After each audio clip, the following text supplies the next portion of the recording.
behalf of the City of Novato and the City Council, we want to welcome you all here. Especially, we want to welcome the Senator for hosting this meeting and bringing us all together this evening.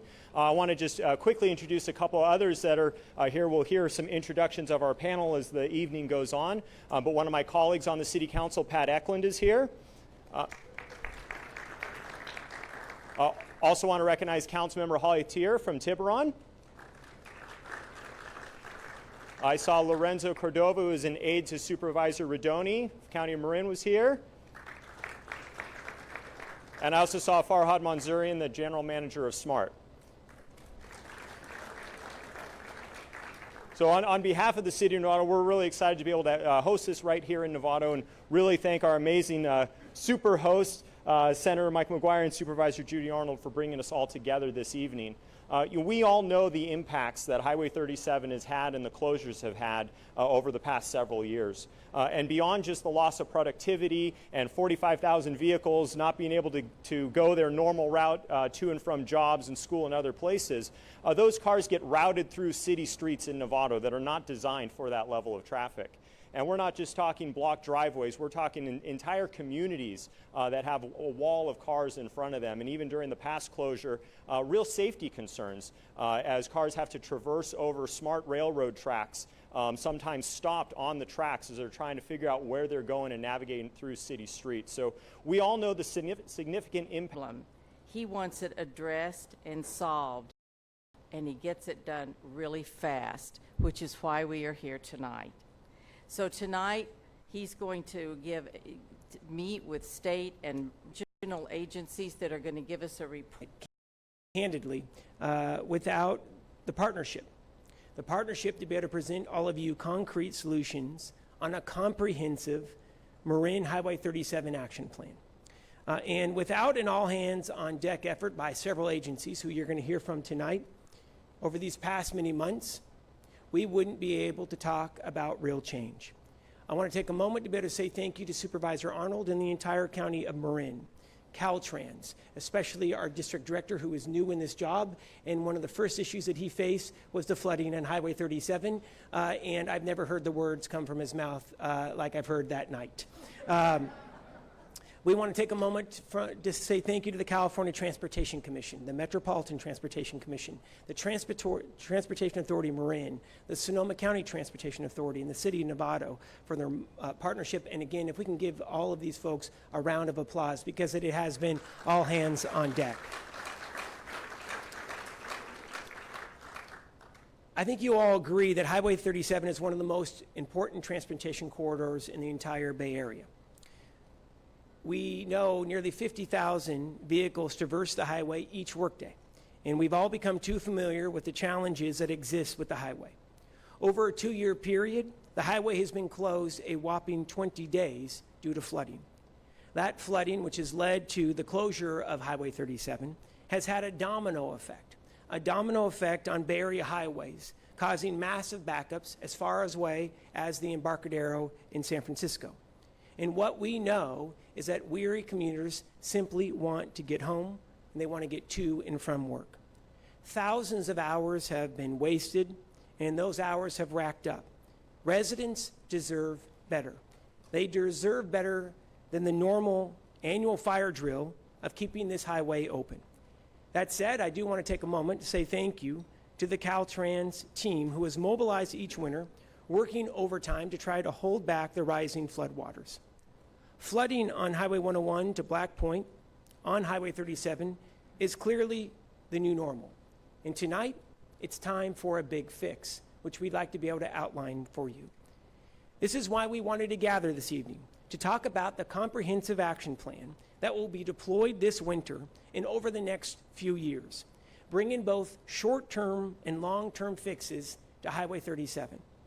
Tonight, we're going to take a close look at the issues that are causing the flooding and talk about the solutions that the County of Marin and the State of California and associated agencies will be advancing. I'd like to start with the short term. The district director for the Bay Area of Caltrans is here, Tony Tavares. He's going to do a deep dive on the short term, but I'd like to be able to provide a brief overview. Before the rainy season starts, Caltrans is going to install a temporary flood wall along the highway where the flooding has occurred. Flood wall materials is going to be pre-staged in both Marin and Sonoma counties and are ready to be deployed. The budget to complete this emergency work has also been secured thanks to our district director, so we won't miss a beat. This, along with deploying pumping operations, raising the pavement level in the lowest areas of 37, installing improved drainage and floodgates, should help to keep the roadway open during major storm events. Again, this is the short-term approach, which will be moving forward literally in the weeks to come. But let's talk about long-term. This is the biggie. How do we permanently fix the highway in light of global sea level rise? It's one of the toughest questions that all of us are going to face as communities here in the Bay Area. And while countries all over the planet are also working on these problems, we here in the Bay Area are amongst the first to have to address this crisis. And tonight, you're going to hear about how we're going to address it head on. We've been working closely with Caltrans and the California Transportation Commission over the last couple of years and have come up with a strategy to fix the highway once and for all. $10 million from the California Transportation Commission will fund the environmental studies, select the best project, and get it approved between Highway 101 and Black Point. That $10 million is already in the bank and ready to be used. We also are going to be announcing tonight a phase 2 in the initial improvement project, Black Point to Sonoma Raceway. That is also extremely vulnerable to flooding. The total mileage that we're going to be focusing on is less than 10 miles, but that 10 miles causes a massive backup across the bay each and every year, which is why we're going to be talking about phase comments and conversations. We can't say thank you enough. We have a packed room tonight because this is one of the most critical issues facing Marin County and the rest of the San Francisco Bay Area. I'd better turn it over to Tony Tavares. He's the Bay Area District Director for Caltrans, who will be moving forward and implementing both the short and long-term. Two kids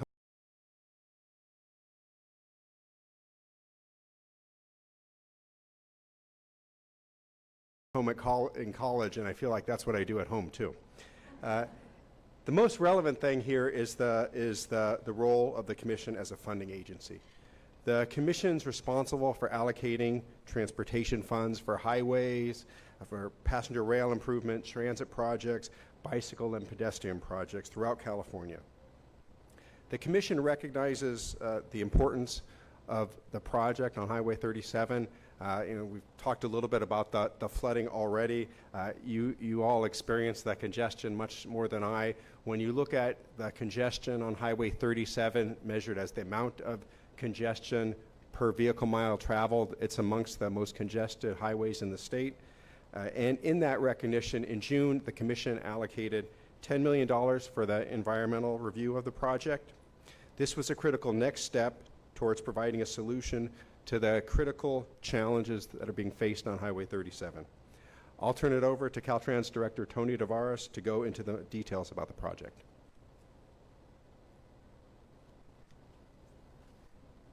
Thank you very much, Deputy Director Weiss.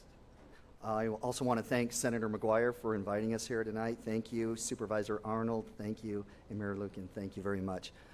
I am Tony Tavares. I'm the Caltrans Bay Area Director, and it is a great honor to be here to discuss one of our most important interregional routes that we have here in the North Bay, and that's State Route 37, and the issues that we have been experiencing due to global sea level rise and climate change issues. I do have a short presentation. I'd like to go ahead and start that. What I'd like to do is talk a little bit about some of the completed improvements we've done on State Route 37, talk about the near-term improvements, that includes what we're going to do prior to the winter season, and then talk about, as Senator McGuire mentioned, Phase 1 and Phase 2. We call that Segment A improvements. This is a map of the entire corridor of State Route 37 from US 101 on the west, and it goes all the way to Interstate 80 through Vallejo. I'll be addressing the purple section, which is Segment A from Marin County into Sonoma County to just about the Sears Point Raceway, State Route 121.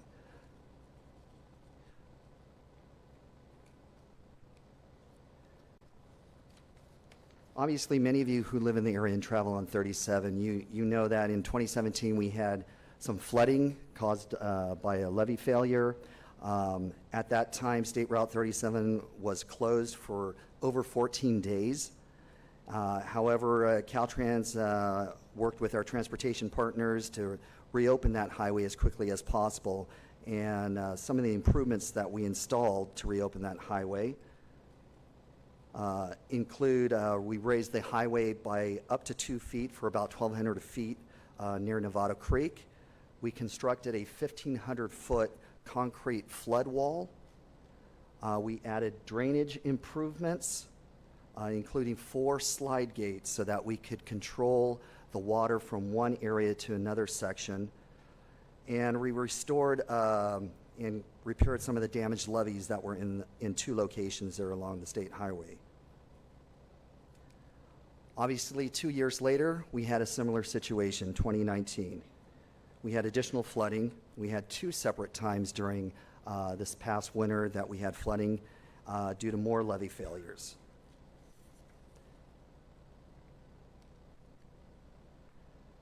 Caltrans, working with our partners here in Marin County, as well as SMART, as well as the state, Supervisor Arnold, several partners all working together. We had 2 incidents, one that lasted 5 days, another week later that lasted 3 days. But we were able to construct some temporary flooding dams that we put out there to hold back the water.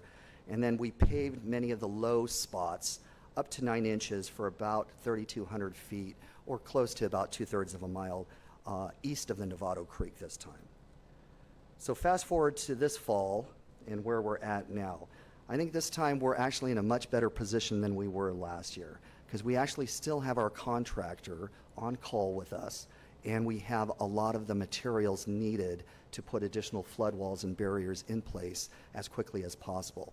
We monitor the weather situation through Doppler radar and through our, we have our own Doppler radar as well as watching our local media, but we usually know within 3 to 5 days of a significant storm event, and we can place these temporary barriers and these flood barriers out in a matter of hours. So it's a very quick operation, and as the Senator mentioned, we are staging these barriers on the Marin side as well as on the Sonoma County side. So we will be very quick and nimble in getting these out when necessary. Also want to mention what we're starting right now is we are going to install some additional drainage improvements on the north side of 37 and put some additional slide gates so that we can actually equalize the water from one area to another area and prevent the flooding of Highway 37. So that's going to be very important this year. Also, what we're planning to do is we're going to raise the highway by up to another foot. So we will be beginning paving operations within the next couple of weeks. You will see us out there working, doing the paving operations within the next couple of weeks, as well as doing all the drainage improvements, and we hope to have everything completed before the end of October. And with that and our temporary flood walls that we will have ready to go in case we have a very significant storm event, we feel very secure, if you will, that we will be able to handle the situation and hopefully prevent any further flooding this season. In addition, we have purchased some tractor-based pumps that will help us so that we can move water from one area to another area and keep it off our roadway. That will be significant as well, and those will be ready to be deployed at a moment's notice.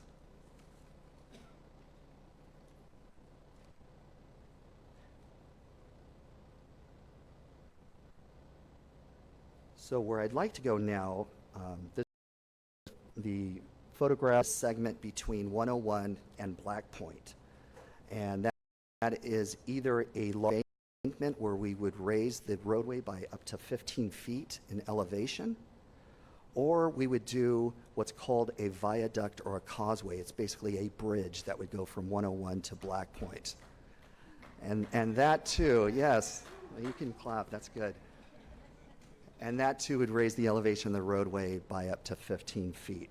So we're going to begin the environmental studies and engineering studies on both of those, determine which is the most viable alternative, working with our resource and environmental agencies in the area.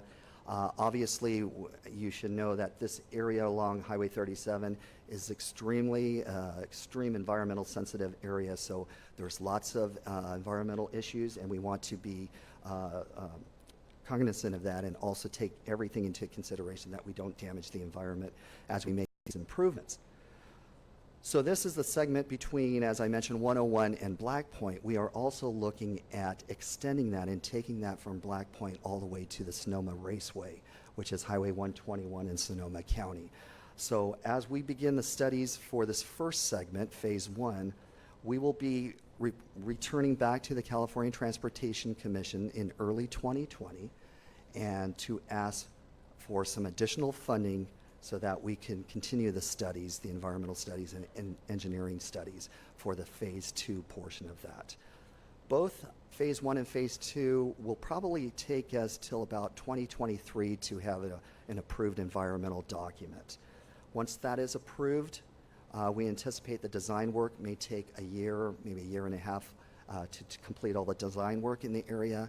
And then construction could begin, and these are very rough estimates, but could begin as early as 2025. So I know that sounds like a long time, but in this environmental setting, that's actually very quick. That is very fast. And so we are hopeful that we will have this roadway raised and in a much better state than it is today by somewhere around 2025. And we do have a public information officer that is manning the emails, manning the phones, and taking questions as well as we go through this process over time. His name is Vince Giacala. This is his information. I would recommend if you have any questions, you can email him at that email address, call him on the telephone, and he would be more than happy to provide any information and details that you may have in the future. And with that, again, I want to thank the Senator, Supervisor, Mayor, thank you so much, and I will turn it back over to the Senator. Thank you. Thank you so much, Mr. Director. That is why we wanted to be able to talk about both a short-term and a long-term vision when it comes to the Marin section of Highway 37. The realities that we're faced is this. If the state were to start over, would we think to ourselves, is it smart to be able to build a highway in the middle of environmentally sensitive marshland? We probably would think twice if we were to do it over again. But they weren't thinking in the 1950s and 40s about the issue of environment. We are facing the reality, which is why we need to advance the short-term fixes to be able to hold back the floodwaters. And those dollars have already been secured, and the materials are ready to go at a moment's notice as we have pre-positioned those materials and have the contract ready to go to be able to move forward on the improvements again in the next 2 weeks. Without further ado, we'd like to be able to go and do a big picture view of Highway 37, and that's where we're going to be bringing in our Marin resident, Andrew Vermeer. He is a Southern Marin resident, and he is also with the Metropolitan Transportation Commission. He's the Deputy Executive Director for Operations, and he is in charge of the next phase of Highway 37 from Sonoma Raceway to Vallejo. I'll turn it over to Andrew for his full briefing.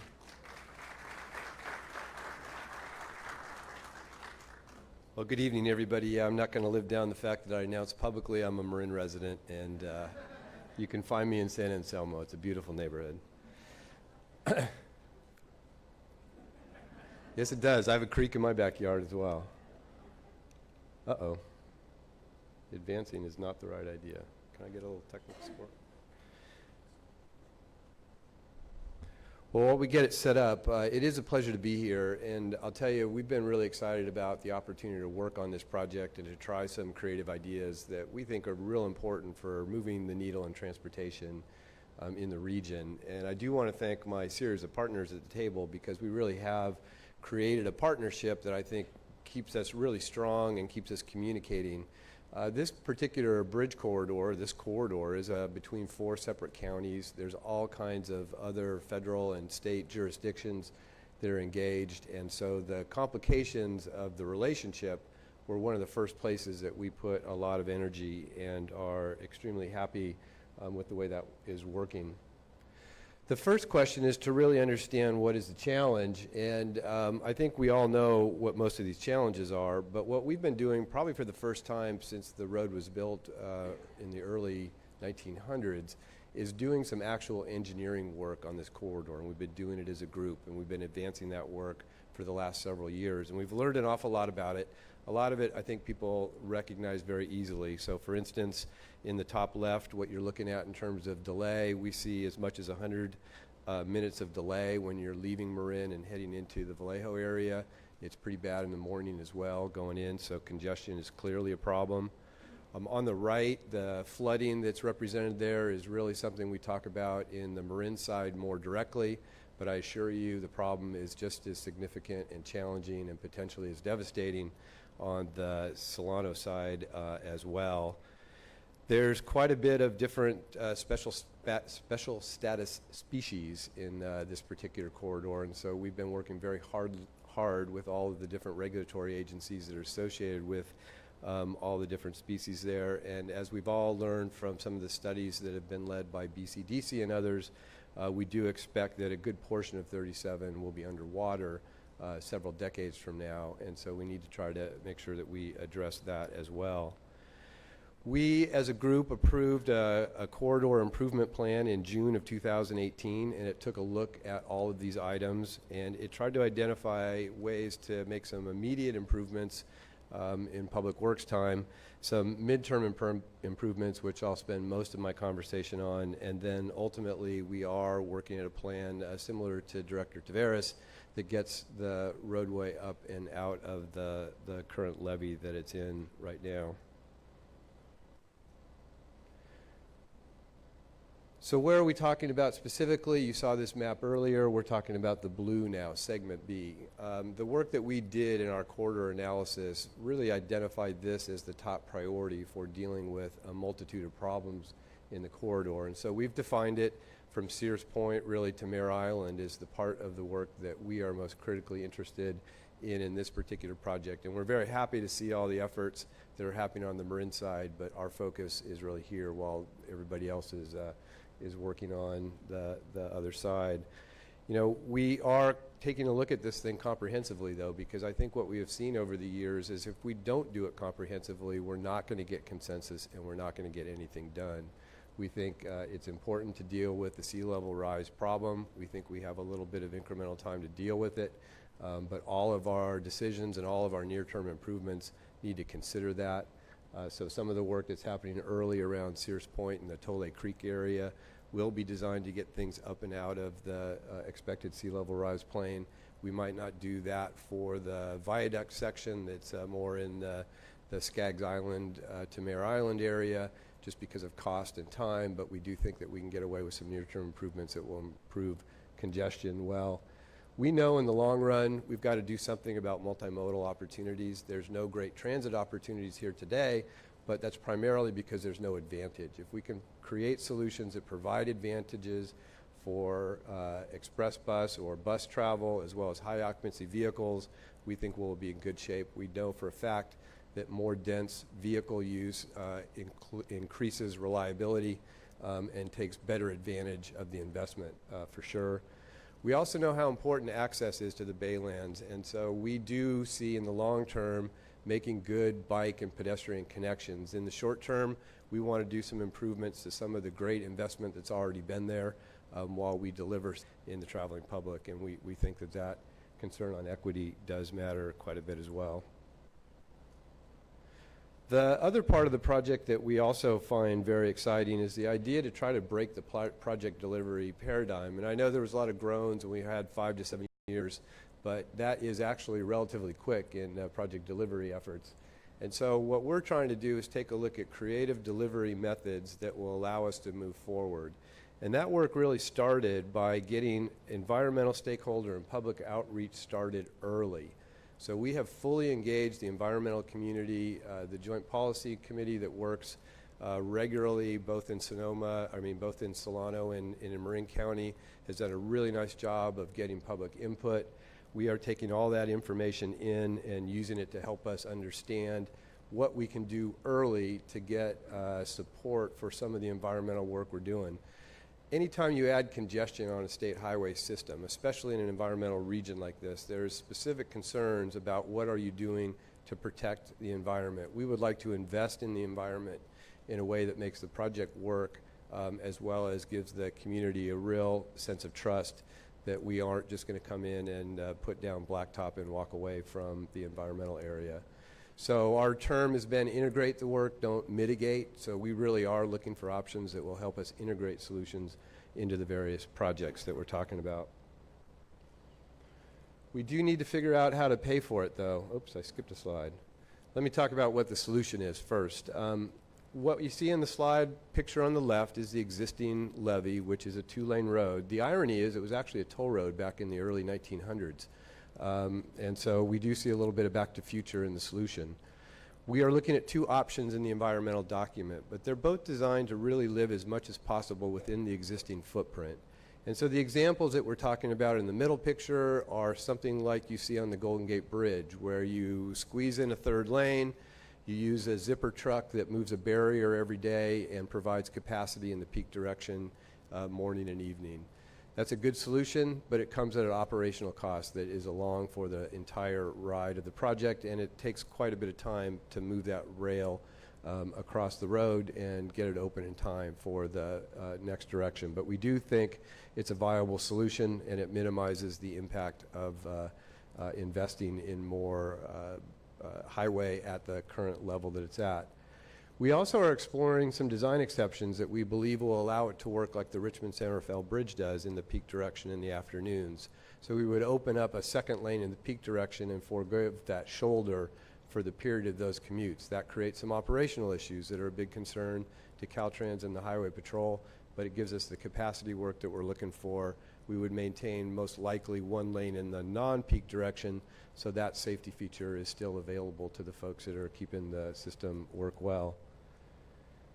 The mechanism to pay for it, you don't get to do these big civil improvements. The viaducts that Tony showed and that we would show in the future of our particular corridor are in the neighborhood of multiple billions of dollars, and that money does not come very easily. So we do think, and the policy committee has agreed, that tolling solutions are going to be part of what we're looking to do. We would like to work with Senator McGuire and his peers up in Sacramento to adjust some legislation to allow us to build the Bay Area toll enterprise with an 8th bridge. In other words, create a strong enterprise that pools all the money together and allows us to do big, significant construction and transportation projects for the region. The toll bridge retrofit the toll bridge programs that we have used from the toll revenue that comes in have done some wonderful things for the Bay Area transportation dilemmas, and we do think this is an opportunity. If the toll bridge opportunity doesn't work, we do also have an opportunity to work with the California Transportation Commission and work in other tolled environments that are already publicly legislated. So we do see an opportunity to solve the problem with a reasonable toll similar to what you see on the rest of the toll bridge enterprise in the Bay Area.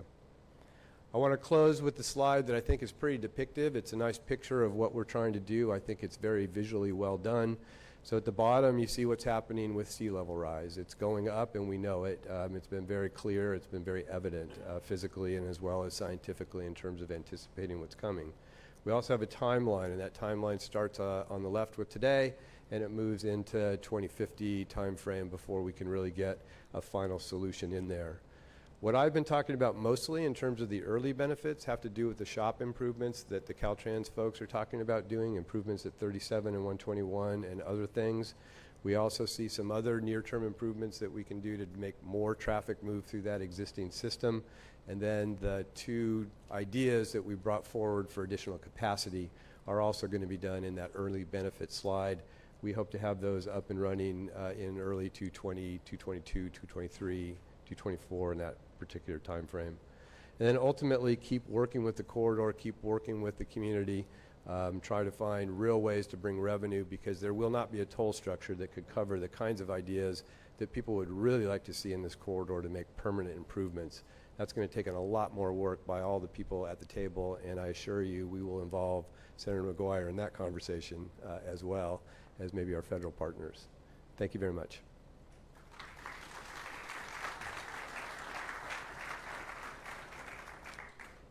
Because he's a Marin resident, Andrew's going to hand out his cell phone,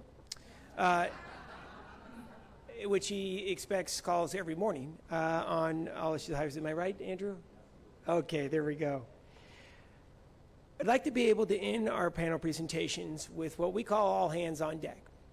There are, as you heard, multiple counties that are part of the Highway 37 jurisdiction.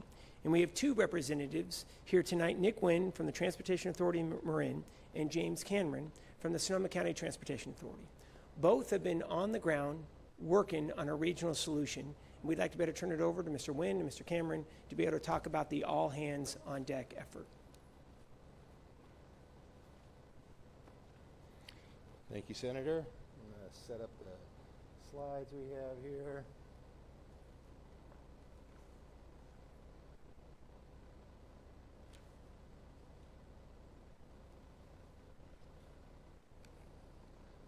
Okay, Nick and I are going to talk to you about all hands on deck. As you're familiar with, Highway 37 truly has no good detour. The detours to the north on Highway 29, Highway 12, 116, or the detour to the south over 580 would both literally double your distance.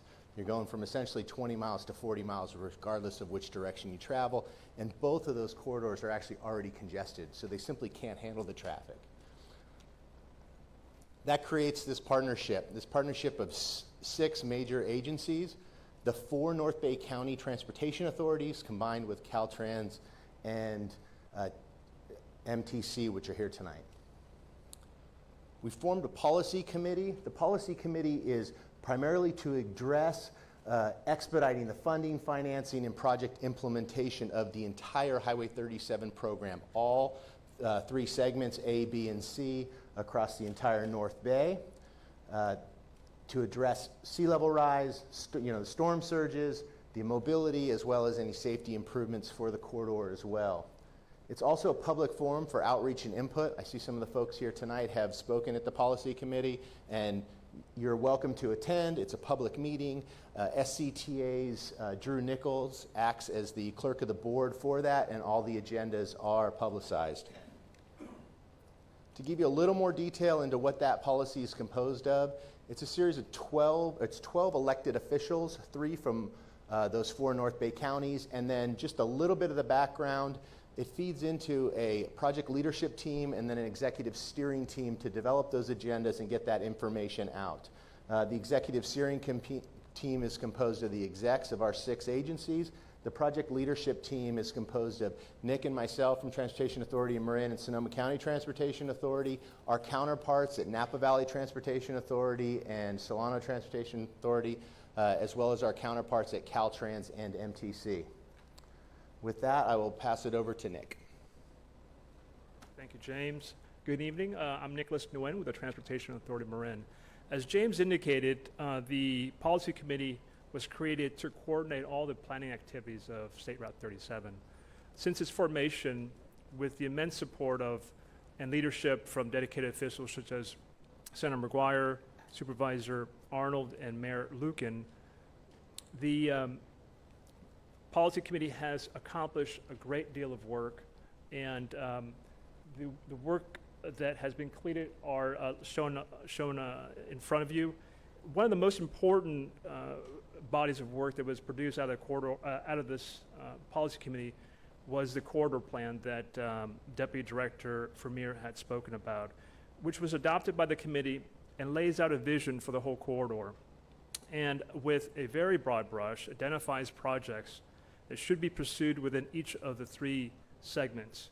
For segment A in Marin, one of those projects is to look at ways to integrate levee management as a tool to protect Highway 37 from flooding and from sea level rise.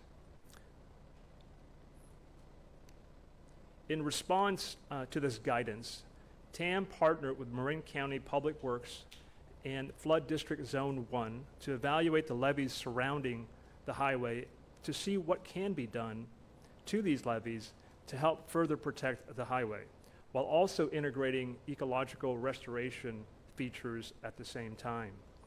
The initial work began in March of this year, and the team is working in concert with the policy committee that we spoke about. We have leveraged local Marin dollars with state grants from Caltrans and from the Department of Water Resources to conduct much of this work. A public workshop will be conducted in late October or early November, and findings and final concepts from our analysis will be presented to the policy committee in December. From what we know so far is that the Marin Flood Zone District 1 has invested a lot of resources to the Novato Creek drainage basin, but much, much more is needed. And levee ownership in that area varies greatly. So we will continue to work on this element of levee management, and we'll come back to the group and the public in December. Senator, that's all I have.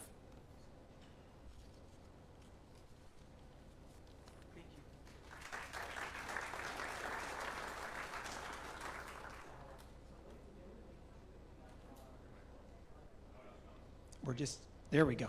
It's all good. We're just waiting to get it hot. What we'd like to be able to do now is open it up. Thank you so much, Mr. Nguyen, Mr. Cameron, for the presentation here. And as you can tell, this has been an all-hands-on-deck effort. And we need to be able to advance solutions sooner rather than later. And as we've heard, 2025 would be the earliest. Obviously, we're all going to be working together to see if we can initiate a permanent fix sooner than that. But we also want to be candid with you about some of the obstacles that may be in our way, which is why we're going to be initiating the environmental document immediately here in 2020 and moving forward on the short-term fixes, the drainage improvements, the floodgate improvements, the paving, pre-positioning flood wall, as well as bringing in the pumps prior to the rainy season hitting to be able to keep that corridor open for the thousands of commuters each and every day. Most important part tonight is hearing from you. So if it works for everybody, we'd like to be able to come straight to you to be able to ask questions, or if you have comments, like to have some conversations, and of course we take criticisms as well. So let's open it up right now. Please, I'm going to come on over. If you don't mind just giving us your first name, and our panelists are ready for questions, and I'll just hold the mic. Good evening, sir, and thanks for being here. Okay, I'm Jeff Rhodes. I'm with Resilient Shore in Santa Fe. The question I have to each of you is, what sort of coordination is going on between the 4 different transit agencies in prioritizing North Bay transportation projects as part of the Faster Bay Area Bond Initiative, and where does Highway 37 fit into that priority? No, thank you so much. So there is going to be a potential initiative that's going to be moving forward. That would be, if you will, a mega transportation bond, focus on some of the largest transportation challenges in the Bay Area. And there has been a coordinated effort on that issue. Why don't we start with Andrew to be able to talk about the measure, and then we could talk about how coordination is happening and how priority projects are being raised up. I know there's discussions in Sacramento, but let's start in the local level. Andrew, please. Yeah, I'd be happy to give it my best shot.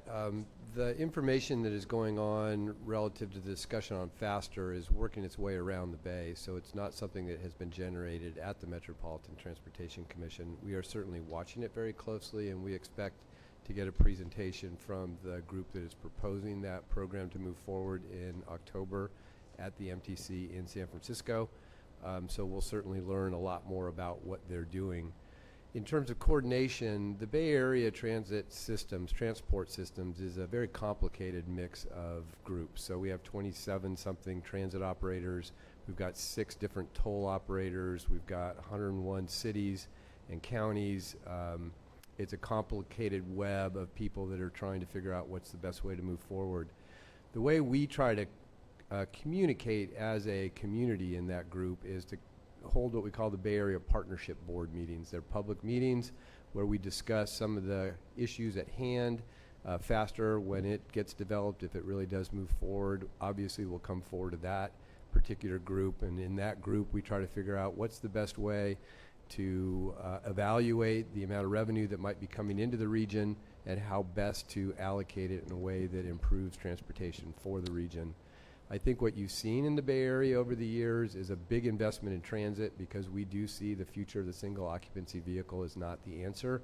And what we will be overlaying onto most transportation problems and solutions will be ways to make multiple mode choices for the individual, involving trains and buses, and taking advantage of all the extra capacity in single occupancy vehicles. Thank you, Andrew. Why don't we go to Caltrans and Tony Tavares? What Andy just provided was pretty comprehensive, and I would just have to concur. We work very closely with MTC and all the congestion management agencies in the 9-county Bay Area that I am responsible over. With the faster program, I think the question also included, where does 37 fall as a priority? As we were asked to provide potential projects for faster, and I know we've worked with MTC and others to come up with a list, 37 was on that list of potential projects that could potentially be funded by a faster program if that does become and reaches fruition, if you will. As Andy also mentioned, our goal to looking forward, the single occupant vehicle and the single occupant driver will become obsolete, and we have to look for other modes. How do we move more people more efficiently through the existing state highway system and our local system as well?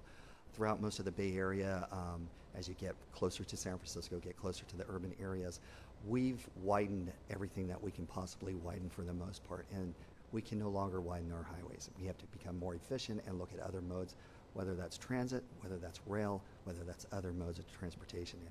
And the governor recently just passed some legislation and also an executive order directing us to reduce vehicle miles traveled on the state highway system. So we will be doing some pretty drastic things in the coming future. Thank you, Mr. Director. Why don't we go to Supervisor Arnold, and then we'll go to our next question.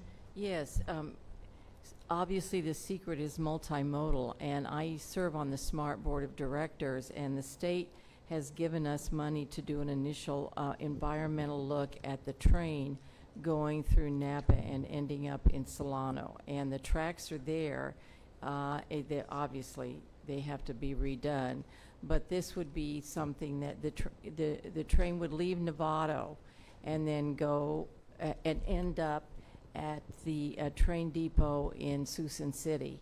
So that is in the works, and we have now asked the state to look again and see if they're interested in funding this further.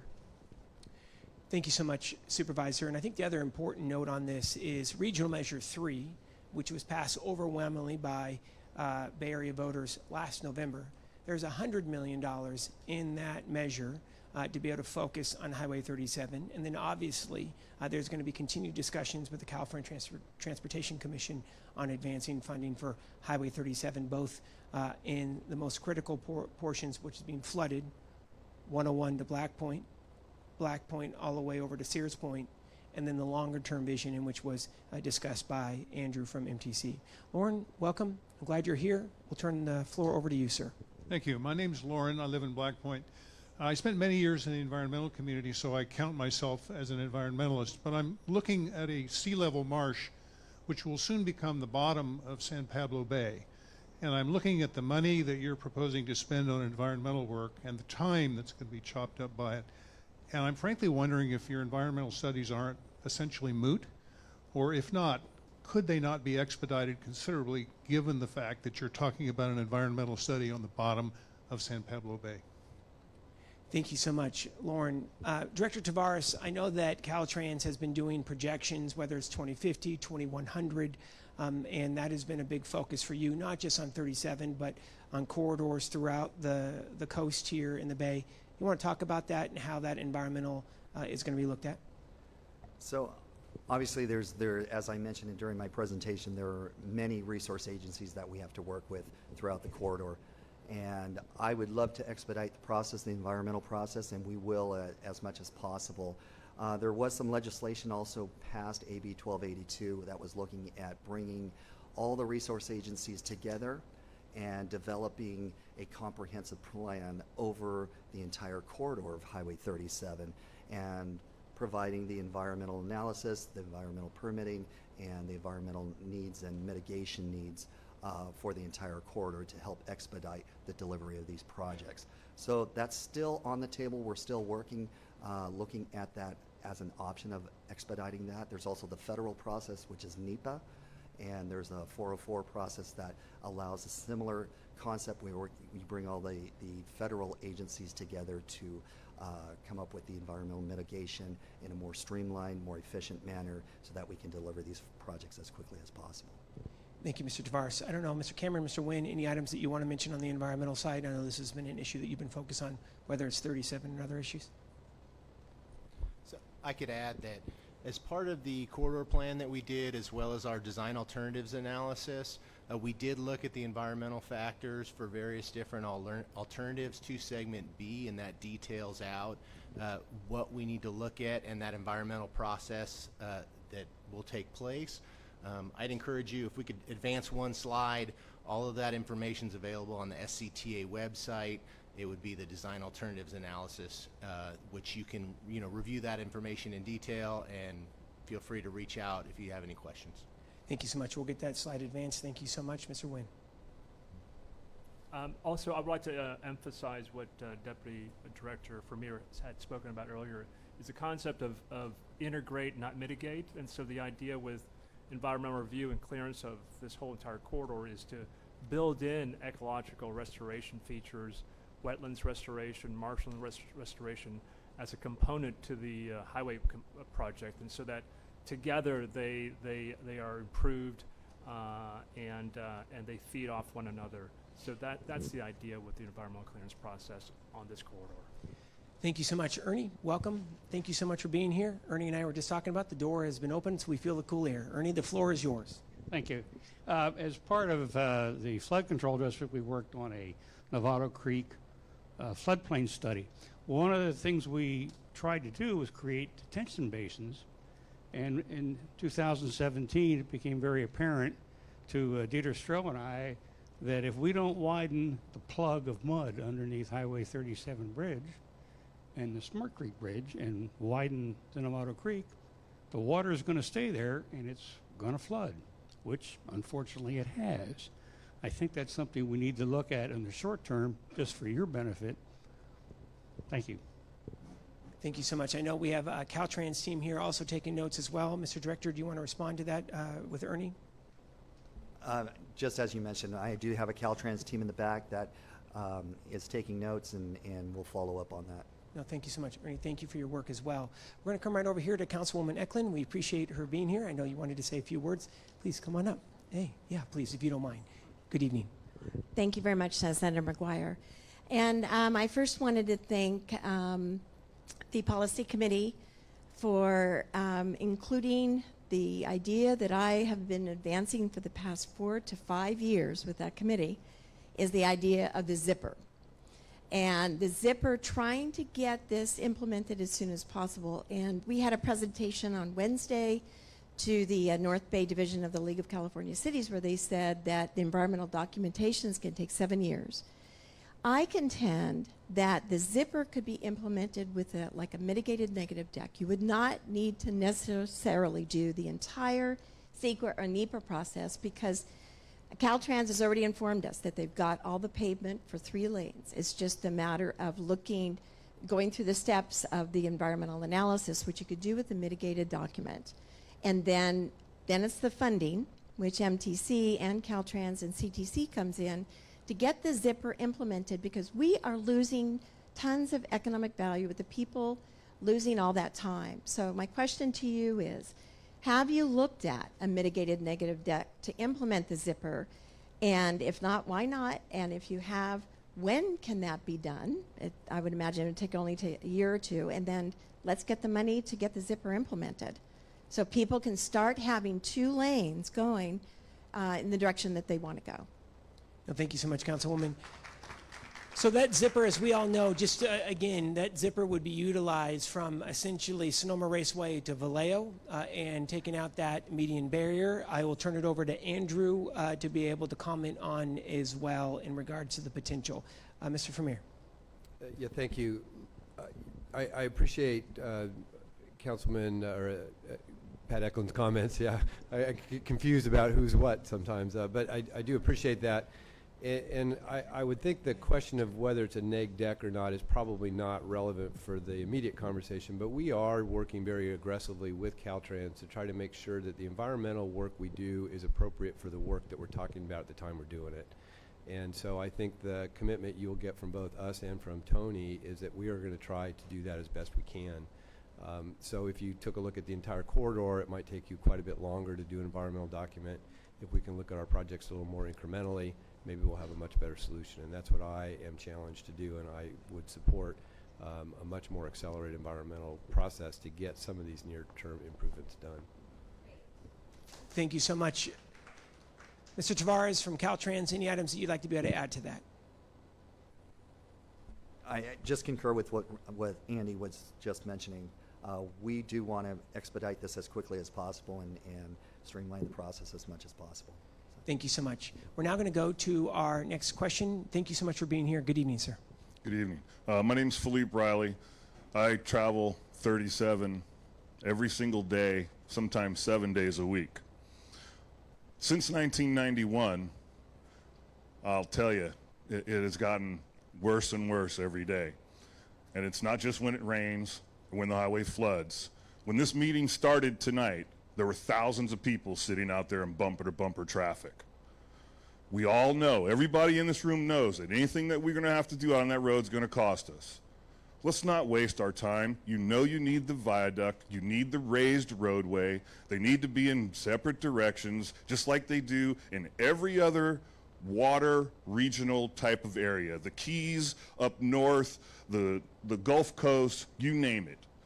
Those viaducts are so important to those areas, I can't believe that we have waited this long to even have that on the table. Thank you very much.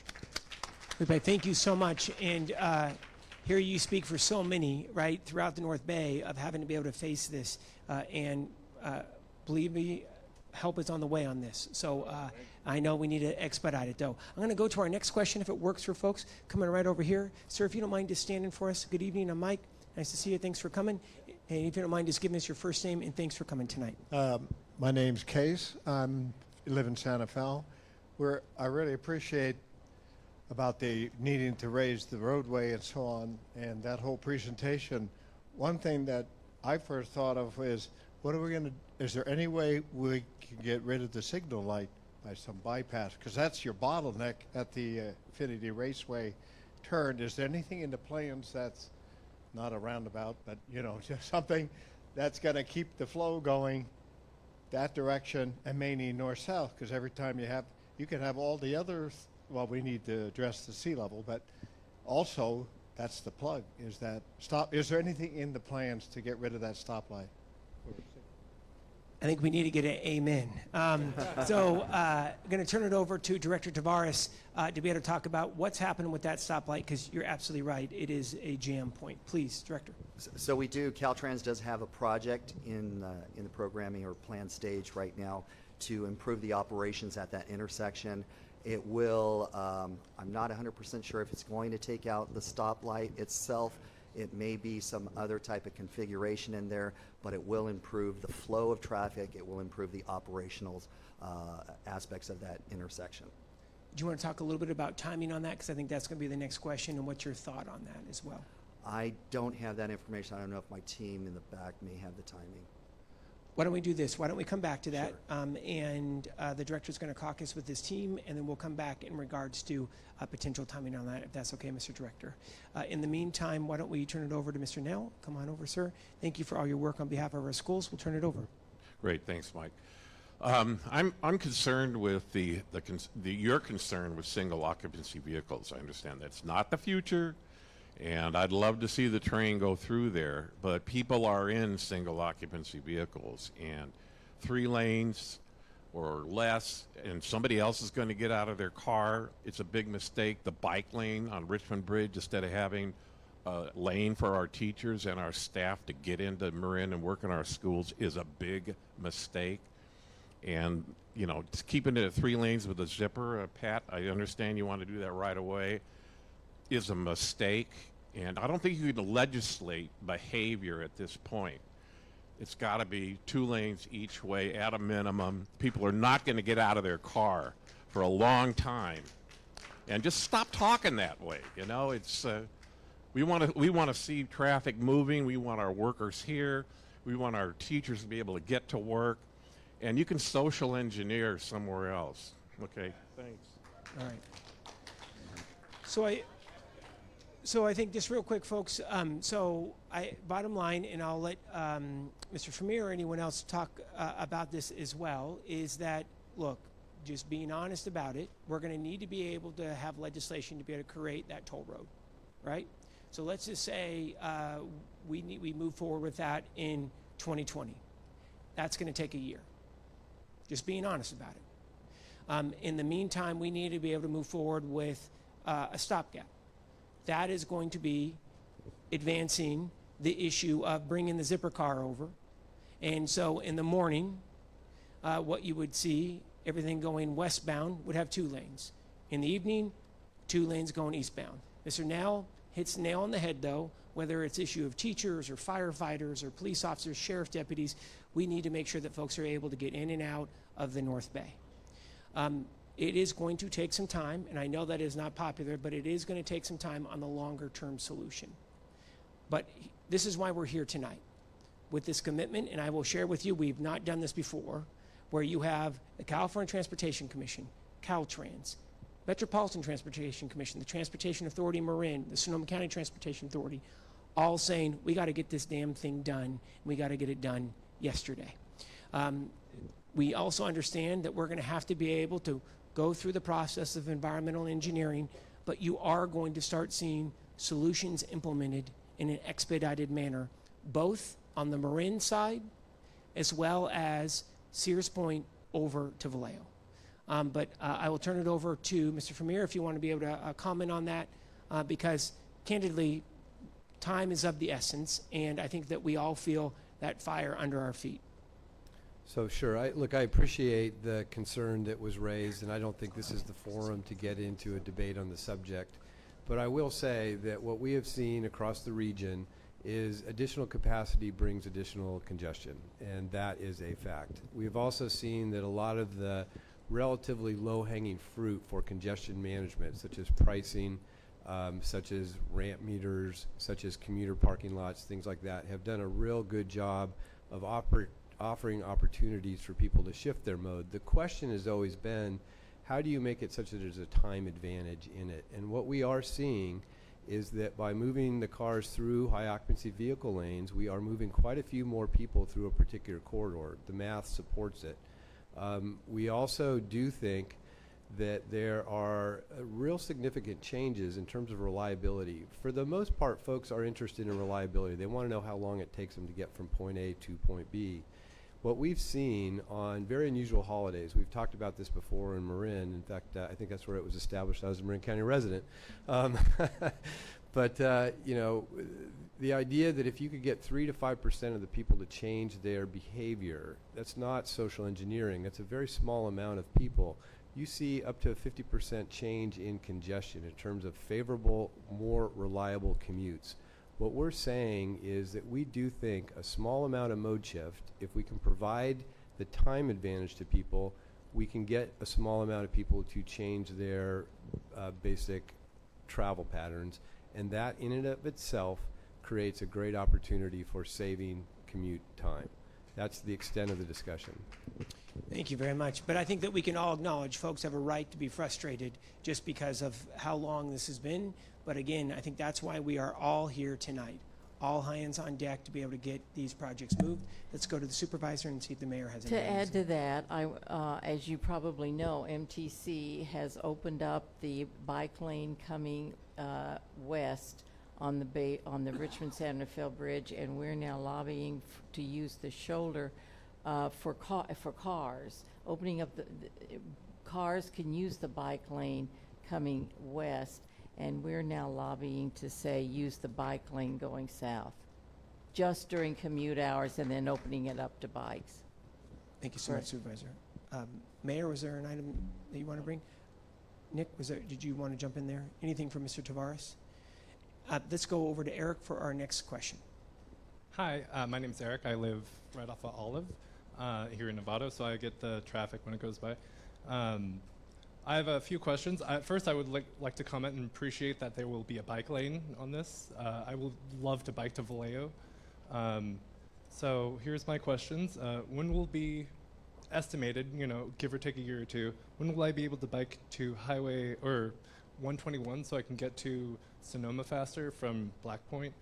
When can I go all the way to Vallejo on Highway 37? And then when will the bridge lane be open? It was supposed to open last November for the Richmond-San Rafael Bridge.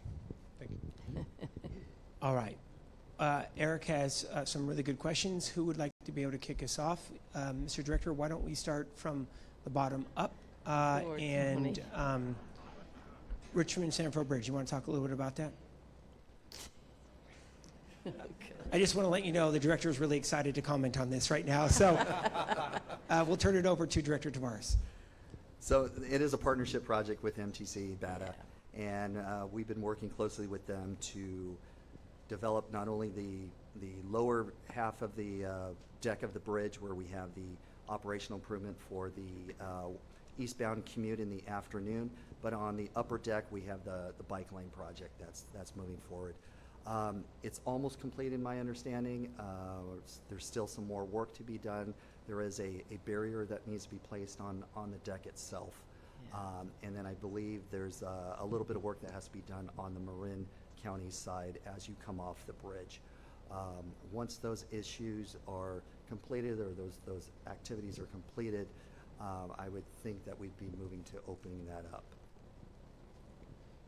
Anyone else want to comment on that one piece of questions? Andrew. Sure. What we're talking about for the pilot project that is to examine the use of public access on the Richmond Bridge, we do anticipate and open it towards the end of November of this year. We are also working with Caltrans to take a look at the long-term health of the bridge. We work with Caltrans directly on maintaining and operating all 7 bridges in the state, in the Bay Area, and part of that work does involve trying to make sure that the health of the bridge is in good shape. So while it's very easy to talk about the bridge being 3 lanes in both directions, that was a very different time. Vehicles weighed differently, traffic volumes were less, the bridge was younger, there was no freeway on either end. So there was quite a bit less traffic that actually got to the bridges at the time. We are very cognizant of the concerns over moving more people across that bridge corridor. We're also working on a series of projects called Richmond Forward, which is designed to provide more improved access through the toll plaza and to try to relieve some of the congestion that's on that particular side of the bridge. What we do all know, though, is that getting over the bridge is one thing, but if you move a lot more traffic into the Marin side, the Sir Francis Drake area, that particular part of the San Rafael area cannot handle that volume of traffic. So we're looking at all kinds of different things. All electronic tolling is part of our solution to eliminate the cash stopping at the deck. Trying to find ways to make the bus system work a little bit better and also to provide improvements for the high occupancy vehicles. I think the question was also about bike access on the 37 corridor.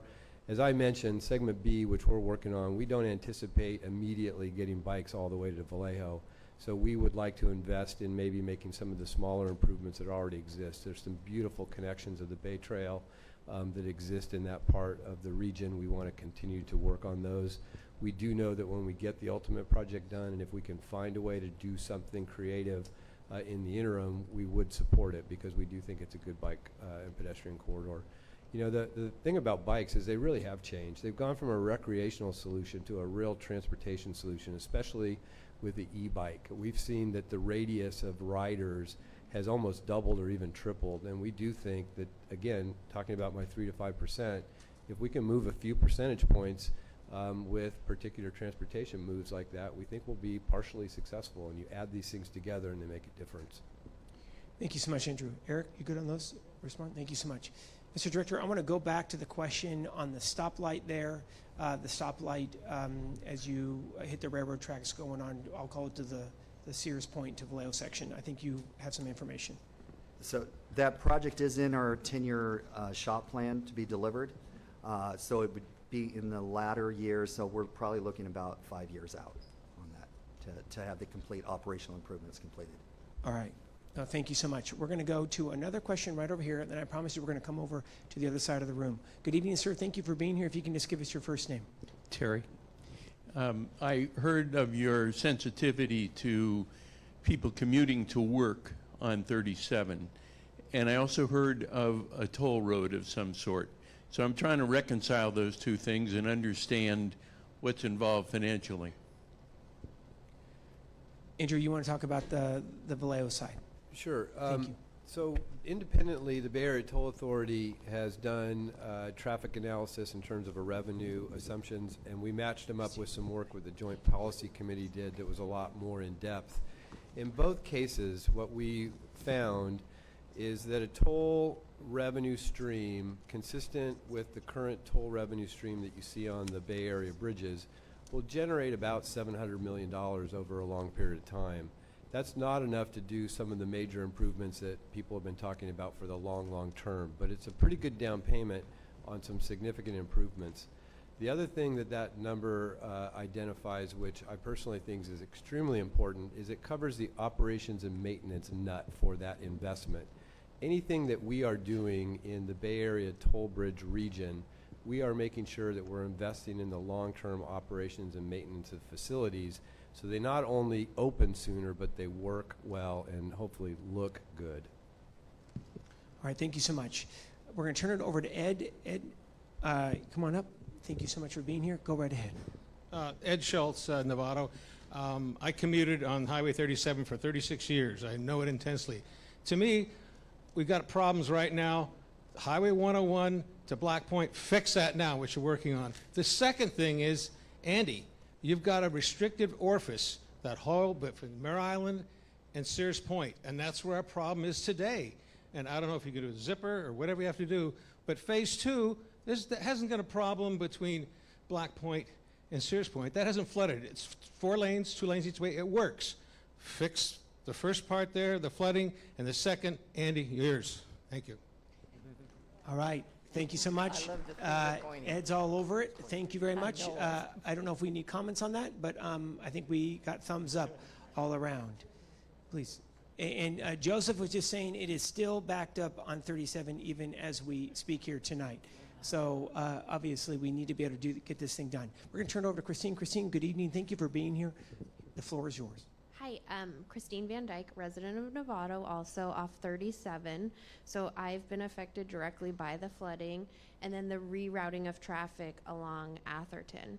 So I guess my concern is for this coming project, what type of resources are you going to put in place to mitigate the effect to the homeowners as these people use Waze and all their maps to drive through our neighborhoods, and then Atherton turns into a freeway? I mean, literally, I've watched a family of mallard ducks get hit and killed, the deer, and then what's next? People, this guy riding his bike is going to become a victim of somebody because they're pissed off about their commute. And I just hope that there's some additional enforcement and everything. Not only that, it's the litter. These aren't people that are residents of our community, so as they're stuck in traffic and they're doing whatever, things get pitched out the window. I personally go around and pick up all of these things in my neighborhood, and it's really irritating to see like the influx of this just in that episode of flooding and all of these people now using our area as their thoroughfare. So I'm really hoping that that gets addressed by the city of Novato and for the rest of us, because we have to suffer through this. I'm going to turn it over. Thank you so much, Christine. I think which is why there's been such an emphasis on making sure that we are able to move forward on these temporary repairs, right? So that's why we're going to pre-position the flood wall. That's why you're going to see the paving on about 2/3 of a mile here coming up over the next couple of weeks, the enhanced drainage, bringing in the pumps, as well as the floodgates. So once it's avoided, please stop back or push back on me. You are then inundated with traffic. I've seen it. and it is more than frustrating, and it's also dangerous. So our top goal here is for this winter, no matter the size of the rain event, to keep the corridor open. And that is what our top goal here is in the coming few months. But I'm going to turn it over to the mayor. I think you already called me. I go. know all about it. Yeah. No, that's good. Please, Mr. Mayor. And I know during the last closure I spoke with several residents. I know our entire city council did.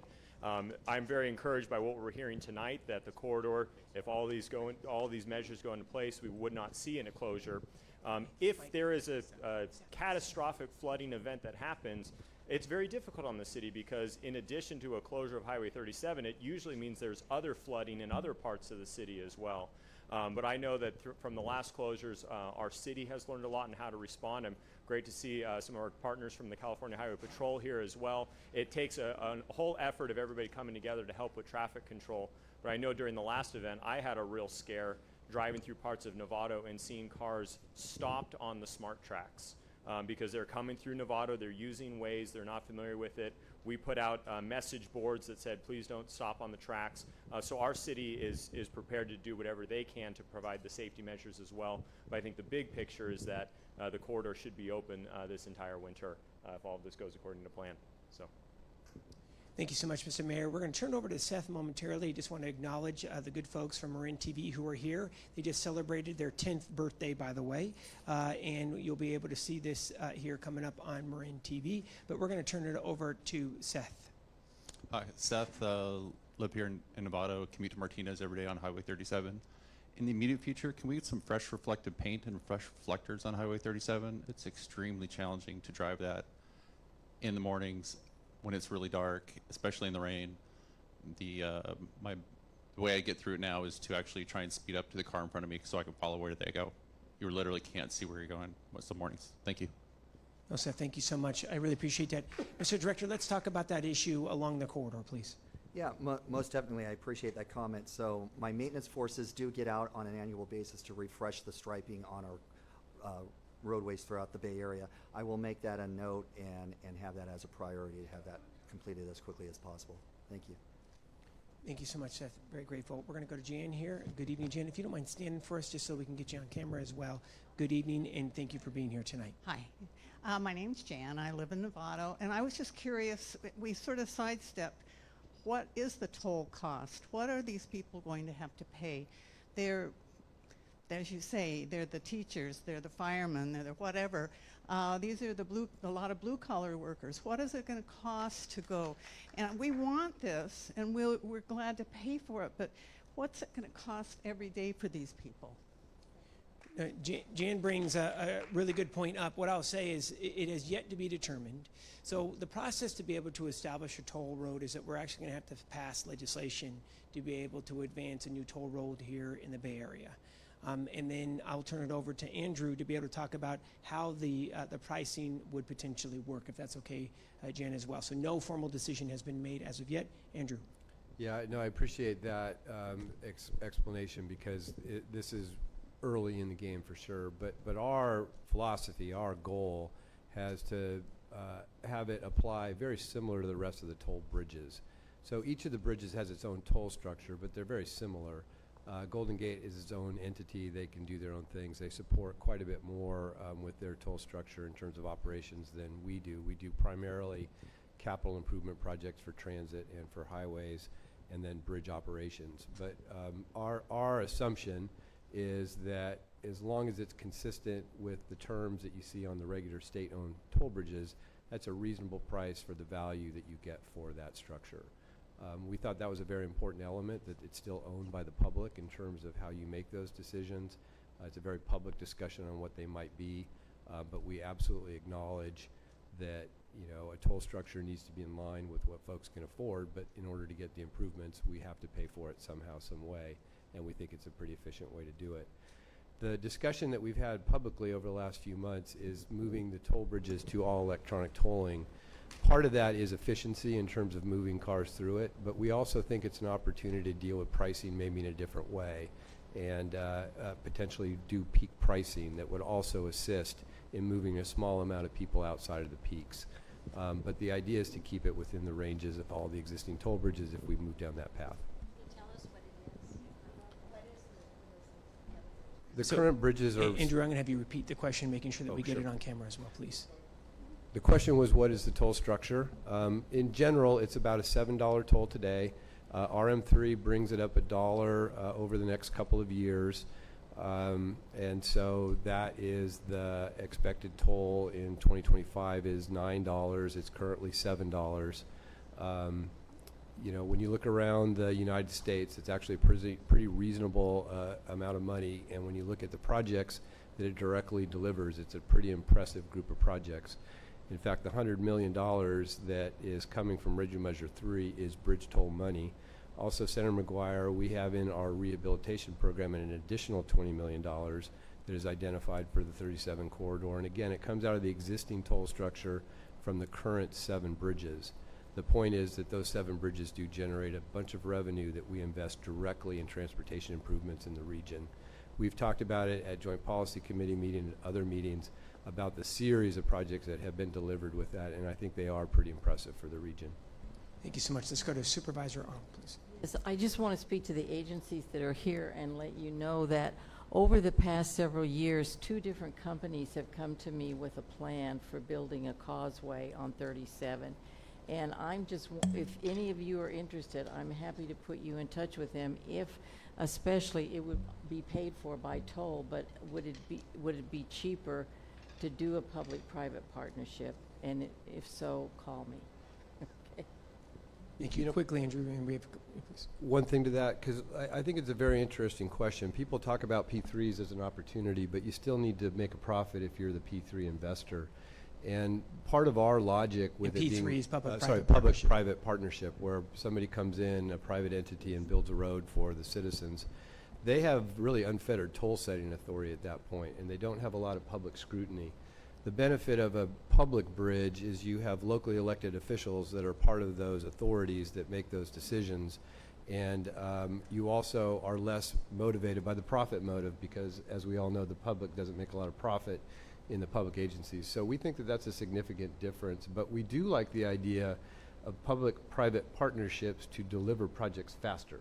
And I'll tell you, that's a place, Supervisor Arnold, that we would like to go. We'd like to break the project delivery paradigm by using private resources, but minimizing the impact of the public investment. All right. We have time for a couple more. Come on up. It's good to see you. Thank you so much for coming. Please, the floor is yours. I'm Sylvia Berry, and I'm a Novato resident. I have a question related to 37, not quite related to the project you're talking about, but I'm very concerned about the intersection of 101, 37, and Novato Boulevard coming in. And every time I come here, I try to mention that. Now we have Ola expert here, so I hope we can kind of talk about it, what kind of plan we might have.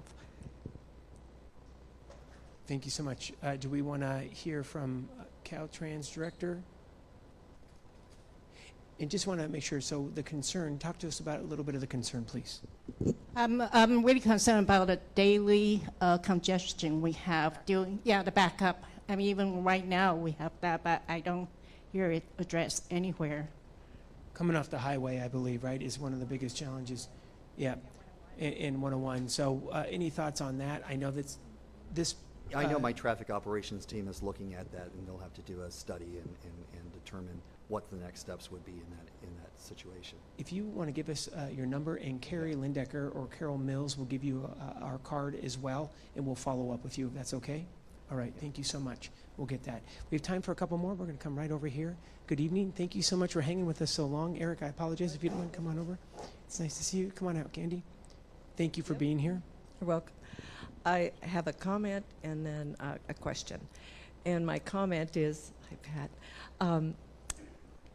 I think that one of the things that the partnership needs to include housing, because I think when I heard the gentleman that was sitting here at the end, his comments about all of the teachers and et cetera coming into the county to work, I think one of the problems that needs to be addressed right along with congestion is the reason we have the congestion, and to me that is affordable housing, and that's true all over the Bay Area. If people could live and work in their same communities, that would help eliminate it. The other observation I have is on toll roads, not not just the Highway 37, but like in the East Bay where I have family and I go over that direction, they have a lot of areas of their freeways that are toll roads. And with family that I have down south, same thing. Always the comments that I hear, yes, it does move certain traffic into the toll lanes and helps reduce congestion, but it's for a certain group of commuters, and that would be the people that are a little better funded. So it doesn't really help, you know, the people that we are addressing and talking about tonight. So those are my two comments.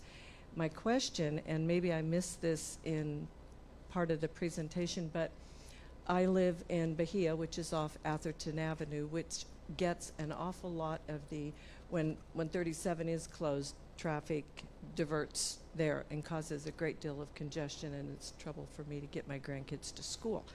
But my question is around the project that you mentioned that's going to be worked on in the next few weeks. Will that involve any closure of the roadway and diversion of traffic? Do I need to, you know, prepare for that? Great question, Candy. So let's talk about that paving work, Mr. Director, that you're going to be moving on that 2/3 of a mile, raising it up about a foot. You looking at night work on that? Are you going to look at, talk to us about what the public can expect in regards to either delays or any closures? So we'll try to complete the work on the off-peak times, so we don't want to impact the commute in that direction. We'll be raising the westbound direction of 37 by a foot for about 2/3 of a mile. So it'll be off-peak times. It may be at night also. The idea is try to get the work done as quickly as possible before the rains hit. And so that's the goal, is get that work done, get all the drainage work done, completed as well before the end of October. And so there will be some work happening during the daylight hours and possibly at night as well. But for example, you will not be doing the work during commute times, whether it's eastbound or westbound. You will avoid that. We will avoid the commute hours to not impact the traffic as much as possible. No, that's great. I'm going to go to Candy here with the follow-up. Yeah, just a little add-on, because there's hundreds of homes that are impacted by this Atherton diversion of traffic. And even though we're going to accomplish this before the rains, and I know that that's all good and well, right now we're in fire season. That's our main evacuation route. So that's right now the concern I look at when there's closures there. And I've had to, you know, take 30 minutes to go 3 blocks. And during that time, people that are getting frustrated are passing on bike lanes. It's just, you know, so anyway, I know we got to get ahead of the flooding situation, but we also have to be cognizant of evacuation routes in the season that we're in, so that concerns me. Thank you so much. Thank you. All right, we have time for one more. We're going to do one more, and then we're going to ask our panelists to be able to provide some closing comments. Hey, what's going on, Anthony? Thank you so much for hanging with us so late. I'm going to turn it over to you. Hi, good evening. I have a very specific question, especially by Highway 37 and 121. Once SMART comes in, because there have been talks already between Novato and Suisun City Fairfield, what will you do to actually address the potential congestion at that particular railroad crossing? Because not only you have the traffic light problem, but also the railroad crossing. And if you have both of them running, that'll cause severe headaches, not only for westbound travelers from Vallejo in the morning, but also for eastbound travelers heading towards Sonoma and Vallejo in the evening. No, thank you so much, Anthony. So I think, and I don't want to speak for either Director Tavares or Andrew there, but I think long-term, going to have to be able to, if we see passenger rail going out that direction, for example, and candidly, we need to be able to get SMART up north, which is critical. Priority number 1 would make sense to be able to get it over to Vallejo. I don't want to speak for anyone at SMART. That's just me speaking here tonight. Need to be able to configure it so it doesn't impact that traffic, right, like we see in some cities. I think that's something that, thinking about, Andrew, you want to touch on this, especially on that critical portion? Well, I don't want to speak directly for SMART either, but I agree that would be a problem that you can't create. So, you know, typically the way that's handled is grade separations. Grade separations cost a lot of money. That's how that would have to be configured, most likely to avoid any congestion. But I would defer to the SMART folks and to Caltrans right now for that particular part of the corridor. That's great. And more to come, Anthony, on that one. I think I'll turn it over to the director, but it's absolutely critical that I believe, getting it over to Vallejo and do that without impacting commuter traffic. Mr. Director, any items you want to talk about that, or Supervisor Arnold and Mayor Lucan? So I would agree that it's, I don't want to speak for SMART either, but having the commuter rail through this corridor will be a critical function. I think it's important that we have that rail option for the future also.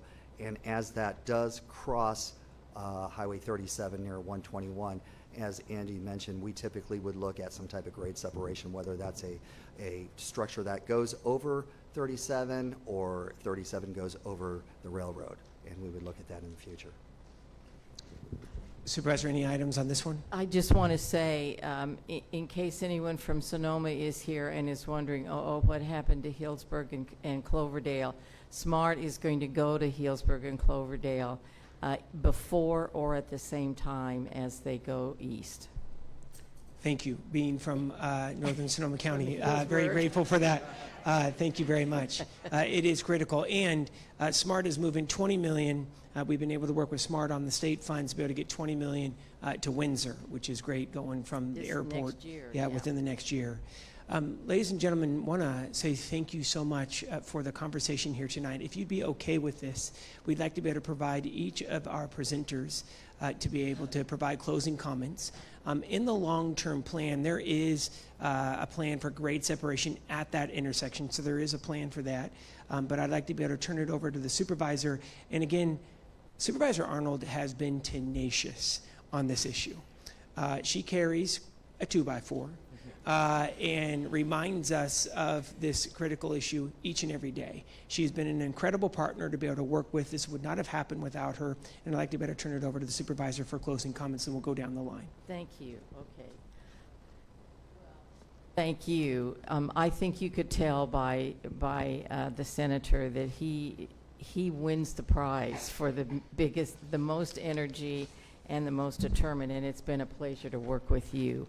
I want to thank the agencies that were here. I know we've worked with you. I know you've been very generous in your funding for things that we need, and thank you for being here. The only thing really, and I want to thank all of you. You had some great questions. You were a great crowd, and this was a really nice event to bring you all together. And we'll keep this up and let you know where we stand. The only other thing really that I would end is the thing that we didn't talk about because we're not ready to, is looking at the levees, because we know that those are a real source of flooding also. When we did our introductions, I didn't see and I didn't mention that County Public Works is here. And County Public Works is working diligently on the levees. This also involves SMART, it involves Public Works, it involves the Caltrans. So soon we will all meet together, all the people that are connected with the levees, and talk about it, and then hopefully be able to get back to you with some suggestions for a fix. Because as the mayor said, when 32 floods, it floods other places in Novato, and that's from the levees. Thank you anyway. Thank you all. Thank you, Supervisor. Mr. Mayor. Yeah, I'll just keep it very brief. I want to thank everybody for coming and attending tonight, sharing your thoughts, your feedback, your questions. I know as we talk about this and you hear some things like 3 years, 4 years, 5 years, it seems like a long time, but I want to assure you, and I can say this on behalf of the City Council and on Councilmember Eklund, the whole council, the reason why we are moving at this pace, as it might seem slow to you, it's fast to us, is because we have Senator McGuire doing amazing work for us, representing Novato, representing our residents, and he is moving mountains in Sacramento and getting the dollars needed so that we can address this issue. And I can't thank you enough for hosting this town hall here. The entire City Council, we are grateful to have your representation in Sacramento. Thank you. Mr. Lucan, you have been amazing to be able to work with in the entire council, and truly, this has been a 100% team effort. So just want to say thank you for the amazing partnership that we've had over the past 4 years. We'd like to be able to turn it over to the California Transportation Commission. Yeah, thank you again for having us here, and also thank you all for coming out here and for staying here the whole time. I just want to say we look forward to working with our partners as the project progresses, as it starts to really crystallize, and really looking at to see what the funding plan is and how we can help. Thank you so much, sir, and thank you for the 10 million. And next time you come, you need to bring another 10 million. So there we go. Exactly. Every time Mitch comes in, there's going to be a toll to get Mitch Weiss through for $10 million. So there we go. I'm kidding. I'm kidding. It's only $9 million. All right. Let's turn it over to the district director. And again, Tony, really grateful for your hard work on this one and working with us in Sacramento to be able to get this thing done. And I'll turn it over to Tony Tavares. Well, I want to thank you, Senator, Supervisor, Mayor. Thank you very much. I think having us all here shows that we're taking this very seriously. Highway 37 is a high priority for Caltrans. It's a high priority for MTC and our partners here at TAM and Sonoma County as well. And we feel very confident that we're in a much better place this year, as I mentioned earlier, than we were in previous years. We have measures in place right now. We will get some work completed to make that section of 37 even more less vulnerable, if you will, to flooding in the coming months. So I'm excited that the Senator put this town hall together. I'm excited the work that's going to happen, not only the interim work, but the future phase 1 and phase 2 work as well. So thank you very much. Thank you so much, sir. Metropolitan Transportation Commission. Yeah, thank you, Senator McGuire, and I just want to thank the audience as well. I appreciated your questions, and I assure you, your questions were easier than Senator McGuire's are in a dark room. So, and I also just want to remind folks, it's not just 100; it's $120 million that the Bridge Toll Authority has brought to this particular corridor. So I think Mitch has some work to do. Oh, jeez. Throwing it down, Mr. Weiss. But no, look, I tell you, my staff that's in the back and the folks that we're working with on this table are really excited about this corridor. There's been more work done in the last couple of years in this corridor that's been done in 50 years, and it really is part of a partnership. I just find it a very exceptional challenge to work on as well. I'm really proud to have an opportunity to work on it. I look forward to making your commute a little bit easier if I can do my all. Thank you. Thank you so much. Let's turn it over to Mr. Wynn, Transportation Authority, Marin, and want to say thank you for the partnership, sir. Sure. Thank you, Senator McGuire. Not only is Supervisor Arnold and Mayor Lucan are your mayors and supervisor, they're also the directors, board directors of TAM. And so they're, in effect, my boss. And so whatever the priorities, whatever their priorities are, they're my priorities. And I can tell you that at the policy committee level, TAM is your voice when it comes to this particular corridor. I realize that you can certainly come to these meetings and have your own individual voices, but just know that TAM has your back and will support whatever is in the best interest of Marin at these policy committees. Thank you so much, Mr. Wynn. Let's turn it over to Mr. Cameron from the Sonoma County Transportation Authority. Thank you for inviting the SCTA tonight, and just looking forward to the continued partnership of our 6 agencies in moving some of these projects into construction. Thank you so much. So thank you, Mr. Cameron. So the bottom line is this: we wanted to be able to bring everyone together to make sure that we're on the same page as we move into the winter months, knowing that we are pre-positioning and ready to respond to even the worst storms that are going to be coming up here in 2020. So we have that short-term plan in place, and it is fully funded. The second phase is also fully funded, with the $10 million for the environmental and the engineering related to Highway 101 to Black Point.